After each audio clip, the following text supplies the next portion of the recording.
Hi friends, இன்றைக்கி நம்ம சுவையான மட்டன் குழம்பு எப்படி பண்ணுறதுன்னு பார்க்கலாம். ஒரு குக்கர் எடுத்துக்கோங்க.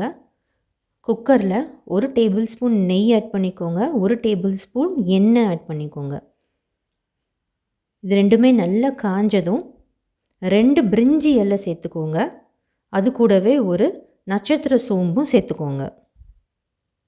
இது ரெண்டுமே நல்லா பொரிஞ்சதும் 2 பெரிய வெங்காயத்தை பொடி பொடியாக கட் பண்ணி சேர்த்துக்கோங்க. நல்லா வதக்கி விடுங்க. வெங்காயம் வதங்கிட்டு இருக்கும்போதே ஒரு மிக்ஸி ஜார் எடுத்துக்கோங்க.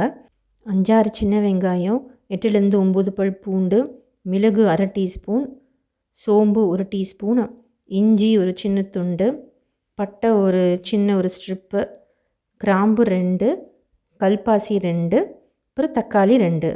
சின்ன தக்காளி எடுத்திருக்கேன், அதனால் 2 தக்காளி போடுறேன். பெரிய தக்காளியாக இருந்தால் ஒரே ஒரு தக்காளி மட்டுமே போதும்.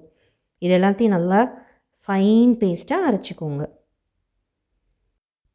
நம்ம வதக்கி வச்சுருக்க வெங்காயத்தில் 2 பச்சை மிளகாய் சேர்த்துக்கோங்க. கூடவே நம்ம இப்போ அரைச்ச இந்த விழுதையும் சேர்த்து நல்லா கிளறி விடுங்க. நல்லா வதக்கினதுக்கு அப்புறமா ஒரு 600 கிராம் மட்டன் மஞ்சத்தூள் உப்பு போட்டு நல்லா கழுவி எடுத்துக்கோங்க. அதையும் இது கூடவே ஆட் பண்ணி நல்லா வதக்குங்க. மட்டன்லேருந்து தண்ணி விடும். ஸோ அந்த தண்ணி எல்லாமே அப்சர்வ் ஆகிற வரைக்கும் நல்லா பொறுமையாக கிளறி விடணும். எல்லா தண்ணியும் அப்சர்வ் ஆனதுக்கப்புறம் தான் நம்ம பொடி எல்லாமே போட போகிறோம். ஸோ இந்த மாதிரி நல்லா வதக்குங்க மட்டனை. மட்டன் நல்லா வதங்கினதுக்கப்புறமா அதில் 2 டேபிள் ஸ்பூன் வத்தப்பொடி போடணும். 1 டேபிள் ஸ்பூன் மல்லிப்பொடி சேர்த்துக்கோங்க.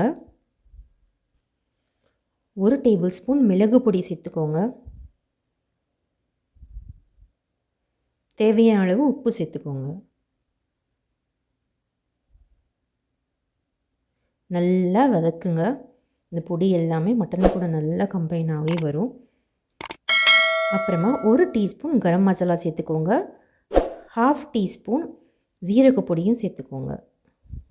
இந்த பொடி எல்லாமே மட்டன் கூட நல்லா சேர்கிற அளவுக்கு நல்லா வதக்கி விடுங்க. வதக்கி விட்டதுக்கப்புறமா ஒரு 1/2 கப் தண்ணி சேர்த்துக்கோங்க. அதுக்கப்புறமா ஒரு 1/2 கப் தேங்காய் பால் சேர்த்துருக்கேன். இல்லைனா 2 சில் தேங்காவை அப்படியே அரைச்சி கூட சேர்த்துக்கலாம், நல்லாயிருக்கும். இது நல்லா ஒரு கொதி வந்த உடனே குக்கரோட மூடி போட்டு மூடிடுங்க. மூடி ஒரு 5 விசில் விடுங்க. மட்டனை பொறுத்து சில மட்டன் ஒரு 4 விசில்லே வெந்துடும்.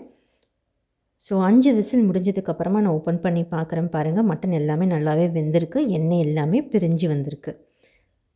ஸோ ஓப்பன் பண்ணுறதுக்கப்புறமா ஒரு 2 நிமிஷம் நல்லா கொதிக்க விடணும். இன்னும் நம்மளுக்கு கிரேவி நல்லா திக்காகணும் அப்படின்னா இன்னும் ஒரு 5 மினிட்ஸ் நல்லா சிம்லேயே வச்சு அப்படியே கொதிக்க விட்டுட்டே இருங்க. கடைசியாக கொத்தமல்லி கருவேப்பிலை வேணும்னா சேர்த்துக்கோங்க, வேணான்னா விட்டுறலாம்.